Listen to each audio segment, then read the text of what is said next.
പുത്രന്റെയും പരിശുദ്ധാത്മാവിന്റെ നാമത്തിൽ ആമേൻ. ഇന്ന് മാർച്ച് 17 തിങ്കളാഴ്ച. എല്ലാവർക്കും ഹൃദ്യമായ സ്വാഗതം.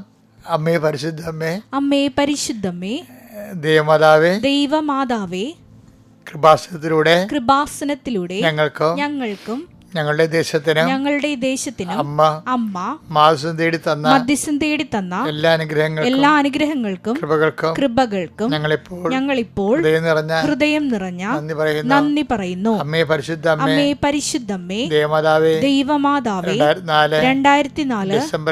ഡിസംബർ 7 ഉച്ചകഴിഞ്ഞ് 2:30 കൃപാസനത്തിൽ സംഭവിച്ച അമ്മയുടെ പ്രത്യക്ഷപ്പെടലിനെ കുറിച്ച് തിരുസഭയ്ക്ക് സമർപ്പിച്ചിരിക്കുന്ന പഠനരേഖകളുടെ സഭാത്മകമായ പഠനം ആരംഭിക്കുവാൻ ഞങ്ങൾ അങ്ങയോട് താഴ്മയോടെ പ്രാർത്ഥിക്കുന്നു. അമ്മേ പരിശുദ്ധമ്മേ, ഭൂസ്വർലോകങ്ങളുടെ രാജ്ഞിയായ അങ്ങേയ്ക്ക് ഭൗമസംരക്ഷണത്തിനായി പ്രപഞ്ച പ്രകൃതിയെ തന്നെ തിരുസഭ പ്രതിഷ്ഠിക്കുവാൻ ഈ പ്രത്യക്ഷീകരണം വഴി ഇടയാക്കണമേ.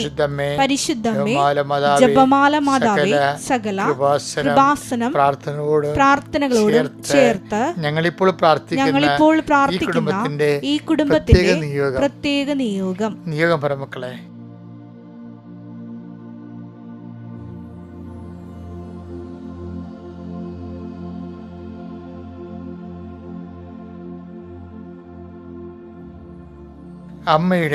അമ്മയുടെ പ്രത്യക്ഷീകരണത്തിന്റെ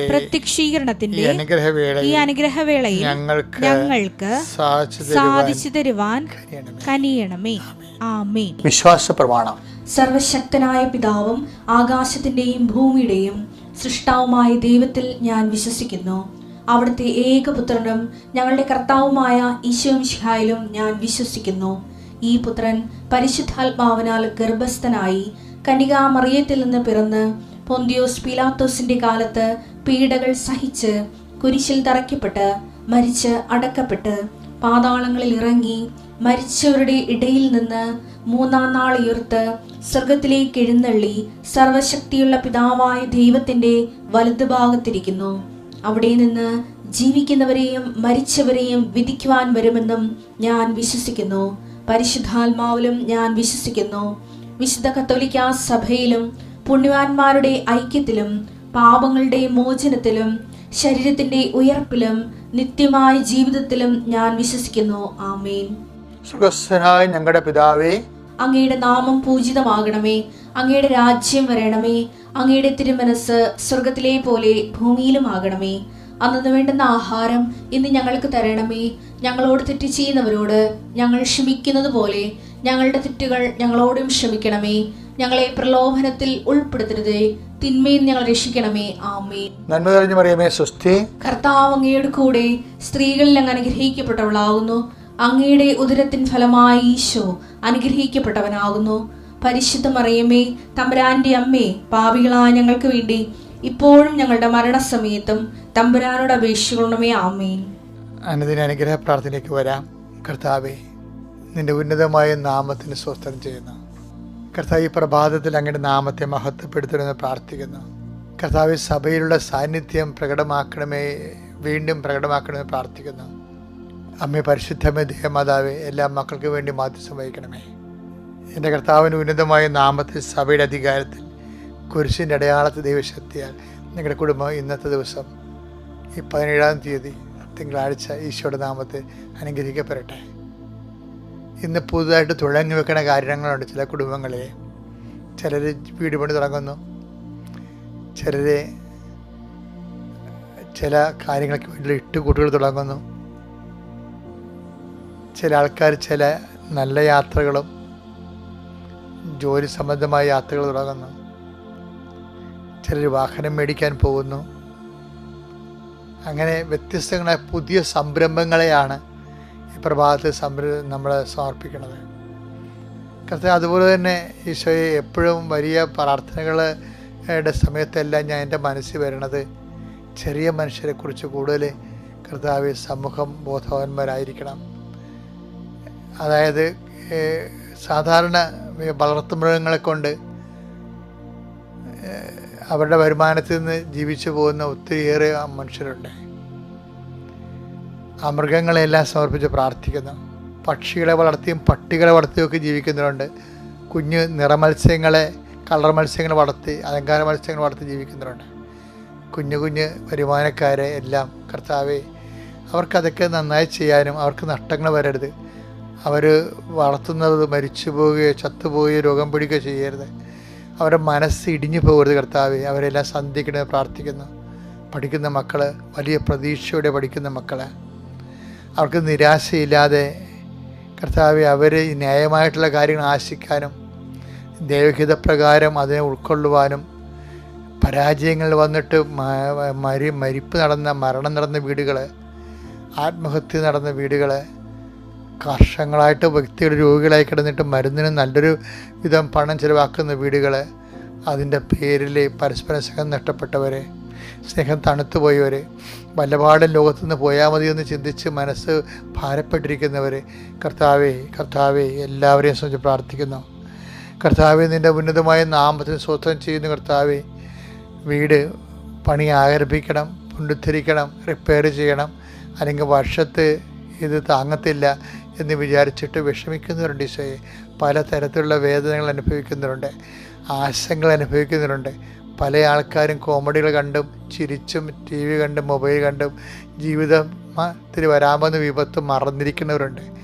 അത് വാദിക്ക് വരുമ്പോഴായിരിക്കും അവർക്ക് ബോധം വരുന്നത്. കർത്താവേ, നിനക്ക് എല്ലാ കാലത്തും ബോധമുള്ളവനെ, നിൻ്റെ ചൈതന്യം അവരിലേക്ക് ആവശ്യിക്കണമെന്ന് പ്രാർത്ഥിക്കുന്നു.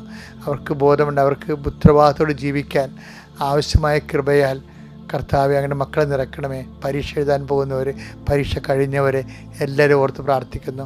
ഓരോരോ സർട്ടിഫിക്കറ്റുകൾ വേണ്ടി പ്രാർത്ഥിക്കുന്നവരെ, കർത്താവെ ഓരോരോ മേൽഗതിക്ക് വേണ്ടി ഉദ്യമങ്ങളിൽ പോകുന്നവരെ, ആധ്യാത്മിക തകർന്നു പോയവർ, ആധ്യാത്മിക പ്രാർത്ഥനാ ജീവിതം കുറഞ്ഞു പോയവർ എല്ലാവരും സുഖ പ്രാർത്ഥിക്കുന്നു.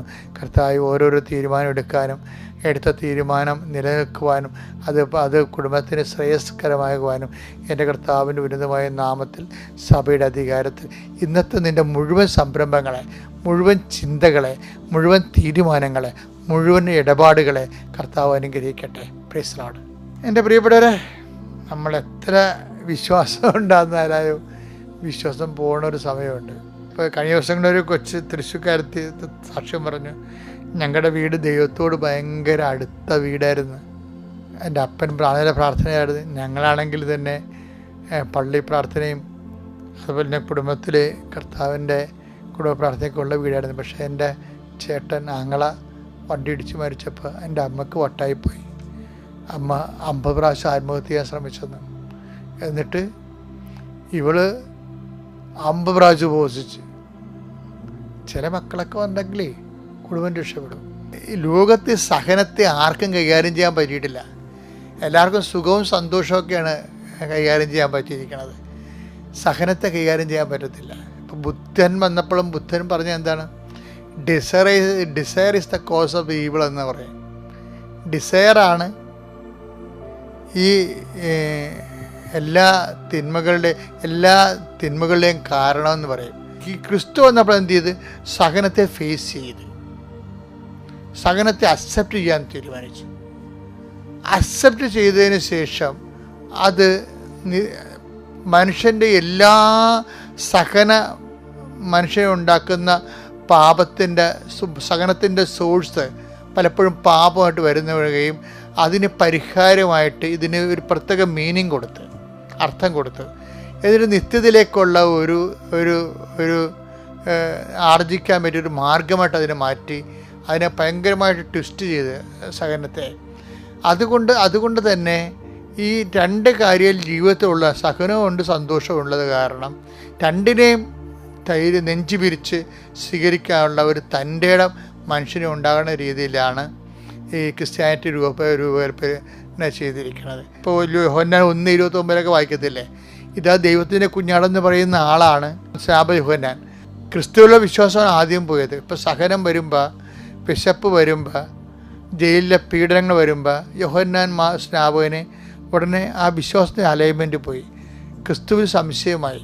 10 സുവിശേഷം 13:3 എന്താണ്?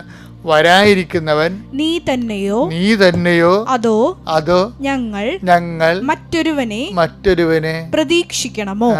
യോഹന്നാൻ 1:29 ഇതാ ദൈവത്തിന്റെ കുഞ്ഞാടെന്ന് പറഞ്ഞ ആള് ഒരു സെക്കൻഡ് പീഡനങ്ങളിലേക്കും പ്രയാസങ്ങളിലേക്കും ബിഷപ്പിലേക്കും പോയപ്പോൾ ക്രിസ്തുവിലുള്ള വിശ്വാസം പോയി. പക്ഷേ യോഹന്നാൻ സ്നാപകന് വരെ ഇതാണ് അവസ്ഥയെങ്കിൽ നമ്മുടെയൊക്കെ അവസ്ഥ എന്തായിരിക്കും?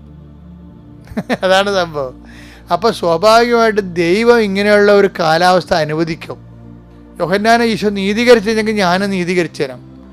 യോഹന്നാൻ ഈശോ നീതീകരിച്ചില്ല. ഈശോ പറഞ്ഞു ഇടർച്ച ഉണ്ടായി, ഇടർച്ച ഇല്ലാത്തവനാണ് ഭാഗ്യവാൻ എന്ന് പറയും. അതാണ് വിഷയം. എന്നിൽ ഇടറാത്തവൻ ഭാഗ്യവാൻ. അപ്പം അതിൻ്റെ അർത്ഥം എന്താണ്? യോഹന്നാൻ ഇടറിയെന്നല്ലേ എൻ്റെ അർത്ഥം? യോഹന്നാൻ ഇടറിയെന്നല്ലേ? അപ്പോൾ ഈ വിശപ്പ് അറിയുന്നൊരു കാലമാണ് ഈ നോൻപ് കാലം. അത് കൃത്യമായിട്ട് വിശപ്പ് അറിയിക്കണ ഒരു മോക്ക് ഡ്രില്ല് പോലെയാണ് എന്ന് ഞാൻ പറഞ്ഞില്ലേ.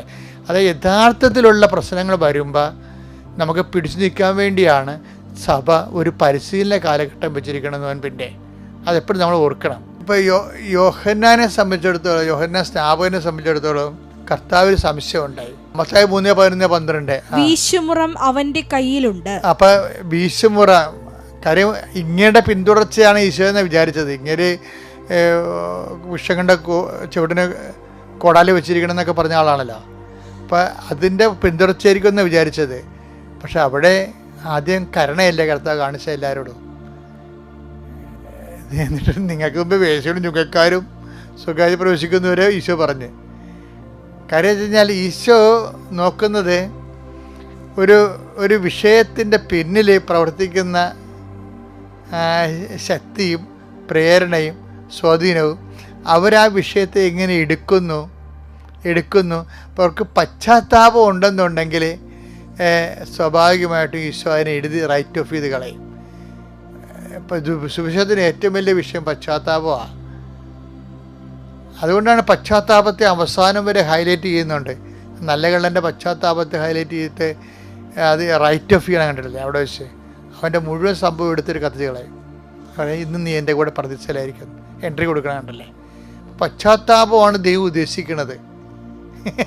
ഇത് പറയും ഞാൻ നീതിമാന്മാരെ വിളിക്കാനില്ല, അനുതാപത്തിനായി പാപികളെ അനുതാപത്തിന് ക്ഷണിക്കാനാണ് വന്നിരിക്കുന്നത്. അപ്പം കറക്റ്റല്ലേ സംഭവങ്ങളാണ്. അപ്പം അതുകൊണ്ട് ആ ഒരു കർത്താവിൻ്റെ ദൗത്യം, മറ്റത് വഴിയൊരുക്കണ കക്ഷി മാത്രമായിരുന്നല്ലോ. അപ്പം അതുകൊണ്ട് കർത്താവിൻ്റെ കൃപയിൽ കർത്താവിൻ്റെ നിലപാടിൽ കർത്താവ് ഉറച്ചു നിൽക്കുമ്പോൾ പക്ഷേ യോഹന്നാന് സംശയം ഉണ്ടാവും. എന്താണ് യോഹന്നാൻ വീശുമുറൊക്കെ ഉണ്ടെങ്കിൽ വീശുമുറൊന്നും ഇല്ലല്ലോ ഇങ്ങൻ്റെ കയ്യിൽ. അങ്ങനെ എല്ലാവരും കതിരിനെ ഒരുമിച്ച് സ്വീകരിക്കുന്നത് പോലെയൊക്കെ യോഹന്നാന് സംശയം തോന്നും. അങ്ങനെയൊന്നും അല്ല ശരിക്കും പറഞ്ഞാൽ, പുള്ളിക്ക് അങ്ങനെ തോന്നിയതാണ്. പക്ഷേ എന്താ പ്രശ്നം വെച്ച് കഴിഞ്ഞാൽ, പക്ഷേ കർത്താവിൻ്റെ കയ്യിൽ വീശുമുറമുണ്ട്. പക്ഷേ എല്ലായിടത്തും കയറി വീശത്തില്ല. കർത്താവ് പറഞ്ഞത് വീശുമുറ നിങ്ങളുടെ കയ്യിൽ തന്നെ ഇരിക്കണമെന്ന് ഈശോ പറഞ്ഞു. എന്താണ്? നിങ്ങൾ അളക്കുന്ന അളവ് കൊണ്ട് തന്നെ നിങ്ങൾക്ക് വളർന്നു കിട്ടും. അപ്പോൾ വീശുമുറ നടക്കില്ല, അവനവൻ്റെ കയ്യിലാണ് ഇരിക്കണത്, അവനവൻ്റെ വീശുമുറ. എന്താ കാര്യം വെച്ചാൽ നമ്മളൊരു ശിക്ഷ വാങ്ങിക്കുന്നുണ്ടെങ്കിൽ അതിന് ഉത്തരവാദിത്വം നമ്മൾ തന്നെ ആയിരിക്കുമെന്ന്. എന്താ കാര്യം? വചനം മനുഷ്യൻ്റെ ഹൃദയത്തിൽ എഴുതപ്പെട്ടു പോയി. അപ്പോൾ ഏത് ക്രിസ്ത്യാനി ആയാലും ക്രിസ്ത്യാനി അല്ലെങ്കിലും ന്യായസ്ഥാനപ്പെട്ടവരാണെങ്കിൽ അല്ലെങ്കിലും മനുഷ്യൻ്റെ മനസ്സാക്ഷിക്കെതിരെ ഒരു വ്യക്തിയിൽ തിന്മകൾ ഉണ്ടായിക്കഴിഞ്ഞാൽ സ്വാഭാവികമായിട്ടും അവൻ തന്നെ ആയിരിക്കും അവൻ്റെ വീശുമുറം. അപ്പോൾ അതുകൊണ്ട് കർത്താവ് ആ കാര്യത്തിൽ കോംപ്രമൈസ് ഒന്നും ചെയ്തില്ല. യോഹന്നാൻ പക്ഷേ വീശുമുറ ഇല്ല, എല്ലാവർക്കും ഇങ്ങനെ ചാക്കിരി പാസ് പോലെ ഓൾ പ്രൊമോഷൻ, പാപികളെയും വിശുദ്ധന്മാരെയും എല്ലാത്തിനും ഓൾ പ്രൊമോഷൻ കിട്ടും എന്നൊരു ഐഡിയ തെറ്റിദ്ധരിക്കണയാണ്. ഈ തെറ്റിദ്ധാരണ വരണത് വിശപ്പും ദാരിദ്ര്യവും പ്രയാസങ്ങളൊക്കെ അനുഭവിക്കുമ്പോഴാണ് ദൈവത്തെക്കുറിച്ച് നമ്മൾക്ക് എപ്പോഴും ഒരു ഫ്രസ്ട്രേഷൻ ഫ്ലക്ച്വേഷൻസ് ഉണ്ടാകുന്നത്. അപ്പം അതുകൊണ്ട് ഈ നോൻപ് കാലത്തിൻ്റെ ഉദ്ദേശം വെച്ചാൽ ഒരു ഇല്ലായ്മക്കാലം, വറുതിക്കാലം വരുമ്പോൾ ബൈബിളിൻ്റെ ഭാഷയിൽ പറഞ്ഞു കഴിഞ്ഞാൽ കോലം പശുക്കളുടെ, മെലിഞ്ഞ പശുക്കളുടെ കാലം എല്ലാവരും മസ്റ്റാണ്. ഐശ്വര്യം, പേര്, പ്രതാപം, ആരോഗ്യമൊക്കെ ഉണ്ട്. അതുപോലെ ഇല്ലാത്ത ഒരു കാലം ഉണ്ടാകും മനുഷ്യൻ്റെ ജീവിതത്തിൽ. എല്ലാ കാലത്തും ആരോഗ്യം ഉണ്ടാകത്തില്ലല്ല, എല്ലാ കാലത്തും സൗന്ദര്യം ഉണ്ടാകത്തില്ല. അപ്പോൾ ഇല്ലായ്മയുടെ കാലം, വറുതിക്കാലത്തെ അതിജീവിക്കാൻ വേണ്ടിയുള്ള ഒരുക്കം മനുഷ്യൻ്റെ ജീവിതത്തിൻ്റെ ഒരു ഭാഗമാക്കാൻ വേണ്ടിയാണ് സഭ നോൻപ് സ്ഥാപിച്ചിരിക്കുന്നത്. അത് ഇന്ന് നോൻപിന് വേണ്ടി മാത്രമല്ല, ഏത് കാലഘട്ടത്തിലൂടെയാണ് കടന്നു പോയാലും വർദ്ധിക്കാലമായാലും ദൈവത്തെ കൈവിടാതെ വിശ്വസിച്ചും പ്രാർത്ഥിച്ചും കൂടുതൽ സുഭിക്ഷിത കാലത്തേക്കാൾ കൂടുതൽ വിശ്വസിച്ചും പ്രാർത്ഥിച്ചും മുന്നേറാൻ ദൈവം നിങ്ങളെ സഹായിക്കണം എന്നുള്ളതാണ് ബൈബിളിൻ്റെ ഒരു ലക്ഷ്യം, ഉദ്ദേശം. അപ്പോൾ ബൈബിൾ അറിഞ്ഞ് സന്തോഷമായിട്ട് ജീവിക്കുക. നമുക്ക് അത്യപൂർവ ദൈവാനുഭവങ്ങൾ ഇനി നിങ്ങൾക്കും സ്വന്തം. ഈ യൂട്യൂബ് ചാനൽ ഇതുവരെ സബ്സ്ക്രൈബ് ചെയ്തിട്ടില്ലെങ്കിൽ ഇപ്പോൾ തന്നെ സബ്സ്ക്രൈബ് ചെയ്യുക. ഈ വീഡിയോ ഇപ്പോൾ തന്നെ നിങ്ങളുടെ സുഹൃത്തുക്കൾക്ക് ഷെയർ ചെയ്തുകൊണ്ട് കർത്താവിൻ്റെ പ്രേക്ഷിതരാകുക.